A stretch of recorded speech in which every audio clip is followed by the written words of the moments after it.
Hi everybody, this video is about how to use some of the tools and features in iOS on your child's iPad to help them stay focused during their distance learning. These two tools are called Guided Access and Screen Time, and we're going to start first with Guided Access. Guided Access is a feature that locks the current app that your child is using so they're unable to exit that app without a passcode. That way, if they're struggling to do their work without switching into another app and doing something they're not supposed to be doing, it can kind of keep them in where they are to help them try to stay more focused. So to turn on Guided Access, we're going to go to our Settings app. And then Guided Access is under the Accessibility settings. So on the left side of your screen where all the different categories are, we're going to look for Accessibility. And then we're going to swipe all the way down to the bottom of this list, and we'll see the second one from the bottom is called Guided Access. And we'll press on that. And then you're going to see just a little quick tab there. We're going to press that to turn it on. And from here, we can use passcode settings. So we're going to set a passcode for the lock. We're going to set the Guided Access passcode. And it's a 6-digit number, so for now we're just going to do 1, 2, 3, 4, 5, 6. I would definitely recommend using something a little bit more robust than that. But in this case, we've set a Guided Access passcode. So there are two ways that we can enable the screen lock that Guided Access has. The first is with the button, the home screen button on the bottom of your child's iPad. When you press that 3 times, you'll get the Guided Access menu up. So let's say if I'm in Seesaw here, I can go and press this button 1, 2, 3 times, and now we'll see here is the Guided Access menu. If you want, you can just go ahead and press Start in the top right corner, and it will lock the app in place. But you might also want to look at some of the options that are available in the bottom left corner. For instance, the sleep-wake button, do you want them to be able to use that button? Or the volume buttons. So right now, those are both disabled. So if you want your child to be able to adjust the volume up and down, you would just press to make sure that they have that option. Motion, keyboards, and touch. So even if your child was just ending up having to watch something, you could actually disable all of those things, so all they could do with the iPad is watch the video. They couldn't tap to exit out, they couldn't do anything else. And if you want to set a time limit, you can do that as well. So in that case, the Guided Access will stay locked into the app for as long as you set it.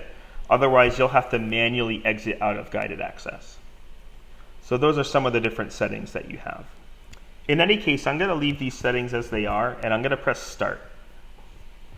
And now that Guided Access mode has started, you can see that when I try pressing the home screen button, I now get this message at the top that says Guided Access is enabled. Triple click the home button to exit. And that's the only way that I can get out of it. I've also disabled the sleep-wake button, so I can't turn my screen off to see if I can try to get out of it. The only way I can get out of Guided Access mode is to triple press that home screen button. So we're going to do that now. And it's going to ask you for the passcode that you set. So in this case, that's what we have. And once you get back to this screen, you can either end Guided Access mode or resume Guided Access mode, or you can revisit some of the options that we talked about just earlier. So that way, if there's something that the child needs access to, then we can make sure that that's on and then resume Guided Access if that's what we want to do. Now, let's show what happens if you get the passcode wrong. So we're going to triple press the home screen button, 1, 2, 3. It's going to ask for our passcode. And then you're going to see that it'll say at the top, incorrect passcode. You may try again after 10 seconds, and you'll see that 5 seconds in I tried pressing the home screen button, and I got a message saying I still had to wait. And the second time that I do it with an incorrect passcode, now I have to wait a whole minute. So you can see that it's not going to let me even try to enter that passcode again until after that time expires. So the other way that we can enable Guided Access is through the Control Center. The Control Center can be accessed when we swipe down from the top of the screen in the top right corner. kind of where the battery indicator is in the percentage. When you do that, you'll see a screen that looks like this. And we can actually make it so that screen time is one of the buttons that shows up on this screen. It doesn't currently have that on it, so I'll show you how to enable that button. Again, for this, we're going to go into Settings. And then in Settings, we're going to go on the left side, just a little bit above Accessibility where it says Control Center. And then we're going to choose Customize Controls. And then you can see that these are the current ones that we have on our Control Center, which we can add or remove. And then on the list on the bottom, the ones that aren't currently enabled but we can add Guided Access. So now when I swipe down from the top right, I now have this Guided Access button that's all the way in the bottom right. And so when I'm in another app, let's go back into Seesaw, I can swipe down from the top, I can press Guided Access, and you'll see that it just started it for me automatically. I didn't have to go through the process of setting it up like I did with the triple press of the home screen button. However, in order to get out of it, you will have to triple click the home screen button and then enter the passcode. So that's another way that you can enable your guided access mode on the iPads. So now we're going to talk about screen time. And screen time is another feature that you can use to do a couple of different things. You can choose to limit the amount of time that your child has to access certain types of apps, as well as set certain hours in which they're only able to access certain apps. So if they're trying to access apps that aren't a part of their learning for the day, then you can actually establish downtime where they're only able to access the apps they absolutely need. And then the ones that they want to maybe do but aren't really a part of their learning, they can actually be locked out of. So screen time is also accessed through the Settings app. So we're going to go ahead and press on the Settings app again. And then screen time actually has its own section on the settings just above the general settings. We're going to press it. We're going to need to turn on screen time, so we'll go ahead and do that right now. You're going to get a little bit of an intro to what screen time is. You'll see that you can get things like weekly reports. So when screen time is on, you'll actually you'll get a notification. I think it's usually on Sunday of how much screen time has been there. Downtime and app limits, which I was talking about earlier. Content and privacy restrictions, as well as setting a screen time passcode. So that just like with guided access, we can make it so that your child can't just exit out of it and avoid those limitations altogether. So we're going to press continue. Is this iPad for yourself or for your child? So in this case, we're actually going to say that this is my iPad, even though it is your child's iPad, but managing it as your child's iPad requires the use of an Apple ID, which we're not really going to be setting up on these iPads. We're just going to press this is my iPad. And now you'll see that we have access to some of the different settings that we can use. We're going to start first. Actually, the first thing we're going to do is we're going to go and set a screen time passcode. Let's go ahead and do that right now. And we're going to go ahead and set one real quick. Again, 1, 2, 3, 4 is probably not the one that you're going to use. When you're doing this for the first time, you're going to see this screen right here. We're not going to tie an Apple ID to your screen time passcode recovery. So in this case, we're just going to press cancel. And then on the are you sure, we're going to say press skip. And then now it changes to change screen time passcode, which now means that we have one set. This will be important for later on. The next thing we're going to do is we're going to set our downtime. So like I said, the downtime, and we'll have to enter our password now to change those settings. The downtime is the time in which only approved apps can be accessed. So a lot of times people will use this to sort of get them off of their devices before they go to bed, but you can really set these for any time. You can schedule downtime for the same time every day, or you can customize the days that you can use instead. I would definitely recommend if your child is doing in-person learning 2 days a week, to make sure that you're not setting downtime for those particular days.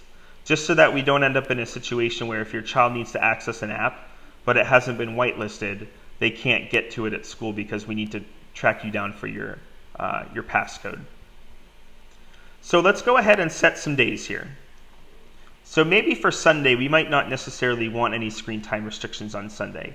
So in that case, we can just press on the day and then press the slider to turn it off.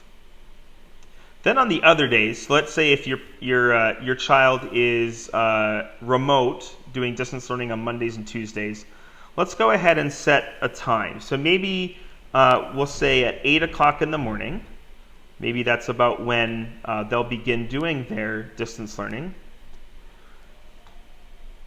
And then we'll set an end time. So maybe by the time we get to about 2 in the afternoon, then we'll be all finished. So at this point now, we've now set our downtime limits for Monday from 8 a.m. to 2 p.m., in which only certain apps will be accessible at that time. So we'll go through some of the rest of our days here. We'll do Tuesday, and we'll keep doing this here. And we're going to talk about how we set which apps we can have access to in just a minute. 8 o'clock a.m. to 2 o'clock p.m. And then maybe Wednesday is the same thing, 8 o'clock a.m., because everybody's remote on that day, to 2 p.m. And then Thursday, Friday, when they're in person, we're going to want to turn those off. Just like that. So that's how we can set our downtime schedule. For certain days, again, I would please request that you set your downtime only for the days that they're doing their learning at home. So the next thing that we're going to want to set inside this menu is block at downtime. So when this feature is on, if you attempt to access an app that is disabled during downtime, you have to enter the passcode that we just set in order to do so. Otherwise, if this is off, then you can just kind of ignore the limits and work around it. There's an option to just ignore it. So we're definitely going to want to make sure that this is turned on right here so that our child is not able to work their way around those limits. So we're going to turn this on. And then we're going to take a look. We're going to press our home screen button, and we're going to see that we have a whole bunch of apps that are now grayed out. So these are the ones that are not allowed during downtime. I should also mention that with the Safari browser, that even though it's not currently grayed out, it will also limit your ability to access certain websites during the time limits. So even though it's not grayed out, it will still limit you during downtime unless you make it an exception. So what happens now when I try to access one of these grayed out apps, let's say Seesaw, which obviously should be one that we would need to access, we get a screen that looks like this. You've reached your limit on Seesaw.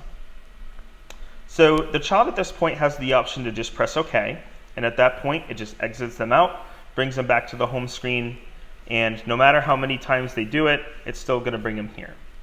The other thing they can do is say ask for more time. And when they do this, they can say 1 more minute, or they can enter the screen time passcode, which will allow them access into that app after that. So unfortunately, there's no way to eliminate the 1 more minute, but we're going to press it for now, and you're going to see that now we have access to it again. And we'll fast forward in the video here 1 minute, and we'll see what changes. So now you'll see that a minute has now passed, and we come back to this time limit. Now when we press ask for more time, that 1 more minute is no longer available. So the only way to get into this app now is to enter the screen time passcode. Otherwise, they press OK to exit the app. So obviously, Seesaw is an app that the kids are going to need to be able to access during their distance learning days. But right now, it's not one that we have that's enabled so that we can access it. So we're going to talk about how to set exceptions for the apps that you want to be able to access during downtime. We're going to go back into settings. We still have our screen time settings up here. And now we're going to choose the one that says always allowed. Choose apps you want at all times. And we're going to press that. And you'll see, and this is because I already have apps tied into my iPad that I actually do use screen time anyway. So you'll see that here's a list, but on your child's iPad, that list will be much smaller. But I can go through now this list here, and under where it says choose apps, here are all the apps that are not whitelisted. And again, my iPad will look a little bit different from your child's, but a number of the apps are still there. And we're going to look for specifically for Seesaw. So I see Seesaw right here. Again, we want to whitelist that one. So that means we're just going to press the plus button. We're going to need to enter the screen time passcode. And then now when we go back up, we're going to see that it is now part of our allowed apps. And you may just want to check in with your child's teacher about which apps they're going to need to have access to for their distance learning so that you'll know what to whitelist. It may vary from teacher to teacher. So now we're going to press our home screen, and you'll see that now Seesaw is lit up because it's no longer under a restriction. The last thing that we're going to talk about with screen time are app limits. So in addition to being able to restrict what time you're able to use certain apps, you're also able to restrict how long you can use certain apps for. So that's what app limits are.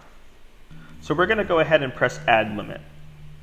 And when we add limit, what it's going to show you are different categories of apps. And what we can do is we can either choose an entire category to block all at once, or to set a limit for, I should say, or we can choose individual apps. So for instance, social networking. I'm going to go ahead and press the triangle, and that's going to expand to show you these are the apps that are social networking apps, and we can either block the whole category or we can block individual, or again, I should say add limit to. Under games, I don't have anyone that are listed as games. Let's go to entertainment. Okay, I have a few here. So I'm going to want to restrict a couple of these in terms of how long I want to be able to access. And so on and so forth. Okay, so I'm going to press next because these are all the ones that I want to set a limit for. And then you're going to see that it's going to give me a time to set. How long do I want to have access for? So if we want to say 1 hour, we can either have 1 hour every day, or we can customize which days we want to do this and for how long. So maybe you want to give a little bit more access on the weekend, so you could say 2 hours instead of 1 hour. So that's how that works. Block at the end of limit is similar to what we checked in downtime. So as long as this is turned on, then at the end of that time limit, then it will require a passcode to continue using that app. And then I can press add. And then now you'll see that these particular apps have a limit for 1 hour every day. So you can add multiple types of limits. You may want 20 minutes for one app and 30 minutes for another. So you have the ability to do that by adding different limits and checking different apps to do so. So that's my video on using screen time and guided access to help your child stay focused when they're doing their distance learning on their iPads at home.